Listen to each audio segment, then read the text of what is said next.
Voici donc notre invité Afrique, il s'appelle Ibrahim Traoré, il a 34 ans. Il était jusque-là le chef de corps du régiment d'artillerie de Kaya, dans le nord du Burkina Faso. Et comme il vient de renverser le colonel Damiba, c'est aujourd'hui le nouvel homme fort du Burkina. Le capitaine Traoré a accepté hier soir de répondre à quelques questions de RFI. Une liaison qui n'est pas toujours facile, vous allez l'entendre, alors tendez bien l'oreille. Le nouveau maître du Burkina affirme qu'il n'est là que pour expédier les affaires courantes et qu'il n'a pas l'intention de présider la future transition. Il répond à Christophe Boisbouvier.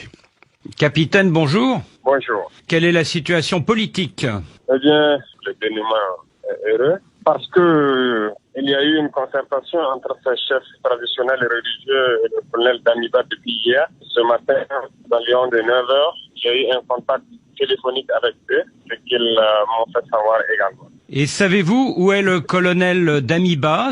À l'instant où je vous parle, je ne peux pas vous dire là où il se trouve, question de sécurité. Il va bien, il va très bien. Est-ce qu'il est sur le territoire du Burkina Faso? Peut-être que vous avez d'autres informations à me donner. Je vous pose la question parce que plusieurs sources disent qu'il est au Togo. Probable. Je n'ai pas d'informations sur une extradition ou un autre événement de ce genre. Mais c'est probable. Comme vous avez une source qui vous le dit, donc c'est probable. Est-ce que vous lui avez parlé ces derniers jours? Ah oui, même ce matin je l'ai parlé. Et alors? Il n'y a pas de problème entre le colonel Damiba et moi. C'est pas un problème personnel, donc on a communiqué même ce matin. Nous avons parlé de cette condition dont vous avez cité. C'est ça. Il vous a dit qu'il ne démissionnerait que si les 7 conditions qu'il posait étaient acceptées, hein? Nous ne dirons pas conditions en tant que telles, mais je dirais cet accompagnement, parce que c'est des souhaits. Alors justement, parmi les souhaits que vous a exprimé le colonel Damiba, il y a le respect des engagements pris avec la CEDEAO et notamment le retour à l'ordre constitutionnel en juillet 2024.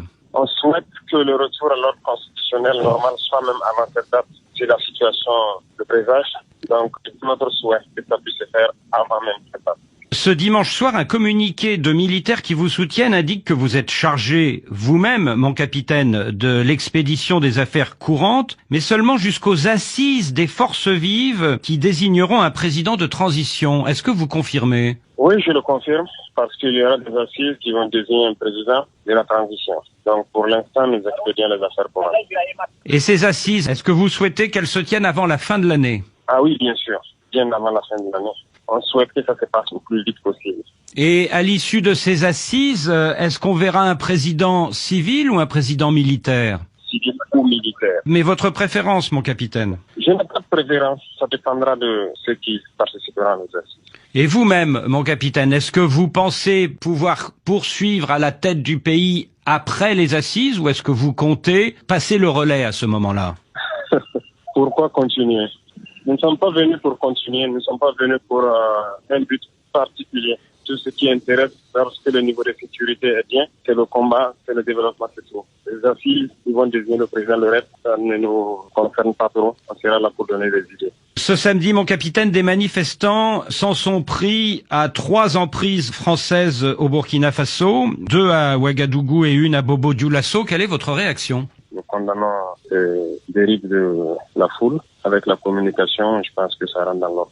Et quel appel lancez-vous aujourd'hui à ces manifestants? D'être patriotes, des manifestants pacifiques, patriotes et de ne pas se livrer des actes de vandalisme. Pourquoi attaquer, pourquoi détruire? Nous passons des messages, nous communiquons pour que les gens ne s'attaquent pas, qu'ils ne vandalisent pas. Pour que les gens ne s'attaquent pas et qu'ils ne vandalisent pas.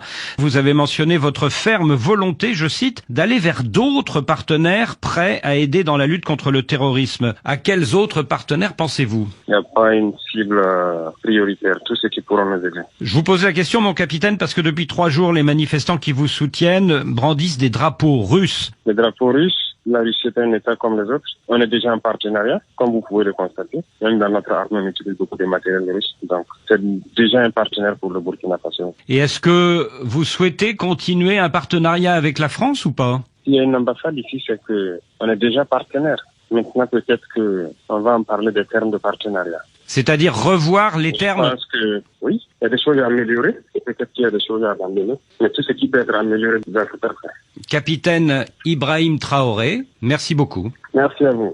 Le capitaine Ibrahim Traoré, le nouveau